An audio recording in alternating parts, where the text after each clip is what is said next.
Oh yeah.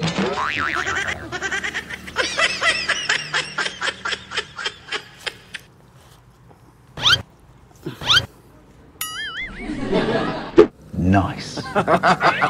Gagaling luusan ni Nick. Ang ama ng pinagbubuntis ko, walang iba kundi ang nag-iisang baak. Kailan? Kailan nyo ginawa yan?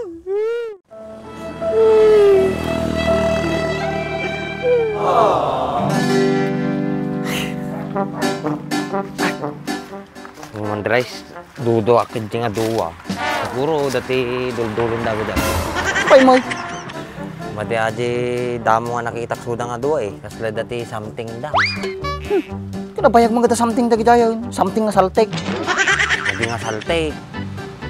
Kana ngay nga raw. Kasla rumamrampada ti Rabi agi di Andres. Okay siya sa bamkid ti. Nagiging nga itsurahan, normal man patirabahin. Ipanagtry ka dyan lalakay. Di kag takta ka. Kapit sa patalim kung kunada no ka. Sa bagay madi aji gargaraw da eh. Kadula mo. Ito man natag tugawin, nagsakit pa ito sa aka. Kasi ka, istorya ka daw pala tao na kadungad lang mo ka. Bigla mo sumakit ito sa aka. Ay ko. Ay, sakit ibagbagi ko. Ito ka sa sukli na eh. Mapupukuran sa di tindahan mo ba? Madi nga asok ata, Andres. Pag lang ata. Pag. Okay. Linaaw. Pag nga ibagbagam, alas 11, dapat natin pag. Bagtip. Nakita mo lang orig namin nga asukin, Andres. Agdamag ka pailaay. Alin nga talaga. Magayam. Siklatin mo pa lang sa may baga nga pag. Umumagam nga asok. Yung sinong batang kumadagos yung bagat.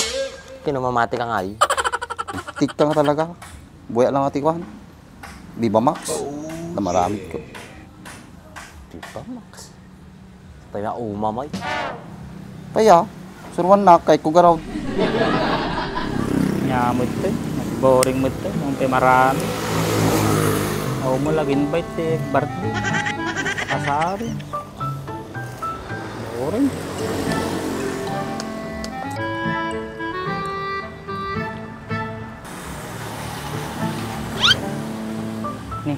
Ni Ma to ya. Nakapudpudot pag nakapag na. Ma, saan ka pupunta? Halika muna dito.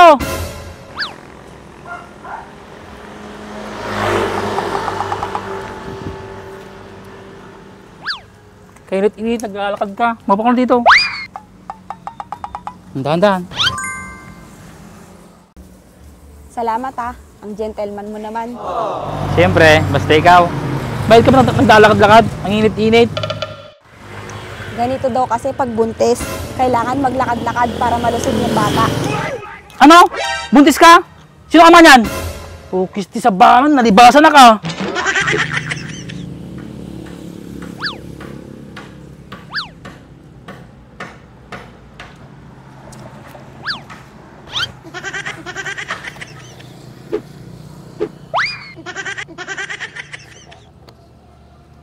Oh yeah.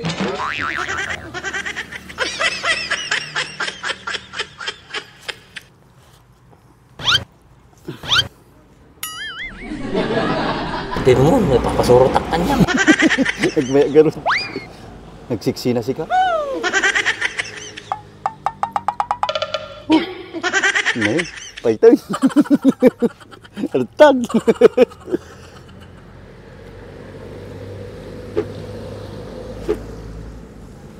Nice.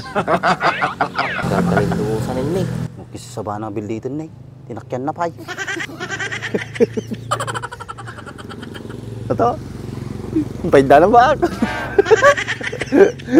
Excited ako. Mapanin Nick. Swerte mo dyan lalaki.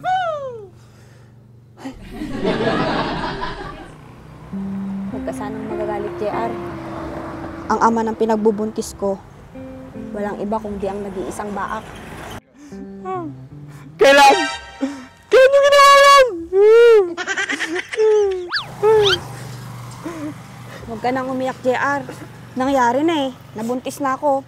May babalik pa ba natin? Di ba hindi na? Kaya ko nang ligaw sa'yo. Tapos si Bakla lang makakauna sa'yo. Ang sakit, Eva. Wala na tayong magagawa, JR. Mabilis siya eh. 2 minutes lang, tapos na. Hindi ko kaya, Emma. Ang sakit-sakit ang ginawa mo. Teka, JR, saan ka na pupunta? Huwag mo akong hawakan. Hindi naman kita hinahawakan ha, hinawakan ba kita? Masakit yung ginawa mo sa akin, Emma, kung alam mo lang. JR, alam mo naman, di ba, noon pa, si Bak na talaga yung gusto ko. Pero Emma, mahal kita, di ba? Kahit mahal mo ako, kahit anong gawin mo, hindi nga kita kayang mahalin. Emma! JR, sana maintindihan mo ako, nandito na to nangyari na, wala na.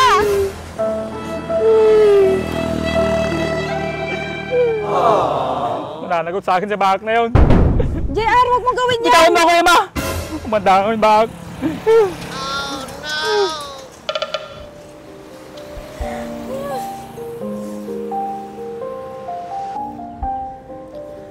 Paano na kaya to?